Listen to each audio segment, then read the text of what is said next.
যে নারায়ণগঞ্জ থেকে শামীম ওসমানী পলাইতে বাধ্য হয়েছে। নারায়ণগঞ্জে আবার কেউ যদি সন্ত্রাস, গায়ের জোর, পেশির রাজনীতি করতে চায়, নারায়ণগঞ্জের জনতা তাদেরকে নারায়ণগঞ্জ থেকে পালাতে বাধ্য করবে ইনশাআল্লাহ। যে যে আসনেই মনোনীত হয়েছে 10 দলীয় জোটের সবাইকে বিজয়ী করা আমাদের দায়িত্ব। সেই জায়গা থেকে আমরা ইনশাআল্লাহ মাঠে আছি, মাঠে থাকবো এবং নারায়ণগঞ্জের পরিবর্তন ইনশাআল্লাহ আমরা করব।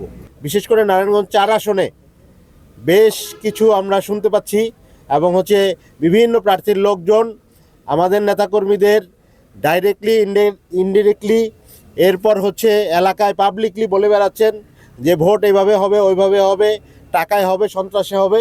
আমরা তাদেরকে বলে দিতে চাই যে নারায়ণগঞ্জ থেকে শামীম ওসমানী পলাইতে বাধ্য হয়েছে। নারায়ণগঞ্জে আবার কেউ যদি সন্ত্রাস, গায়ের জোর, পেশির রাজনীতি করতে চায়, নারায়ণগঞ্জের জনতা তাদেরকে নারায়ণগঞ্জ থেকে পালাতে বাধ্য করবে ইনশাআল্লাহ।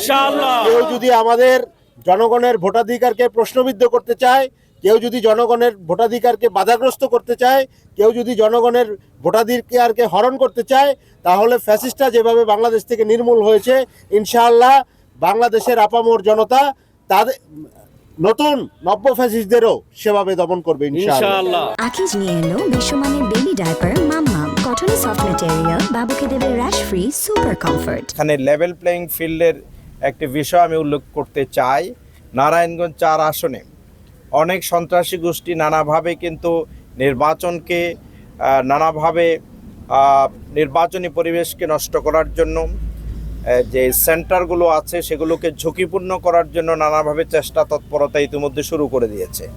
আমরা পরিষ্কার করে বলতে চাই, কোনো চাঁদাবাজ, কোনো ডাকাত কেউ যদি এই সেন্টারের দিকে যদি অতীতের মতো দিনের ভোট রাতে দেওয়ার জন্য পরিকল্পনা গ্রহণ করে এবং যারা ভোটার না তারা ভোট দিতে আসে, যারা কবরে আছে তারাও যদি ভোট দেওয়ার জন্য পরিকল্পনা গ্রহণ করে, এটা বাংলাদেশের মানুষ এবার প্রতিহত করবে ইনশাআল্লাহ।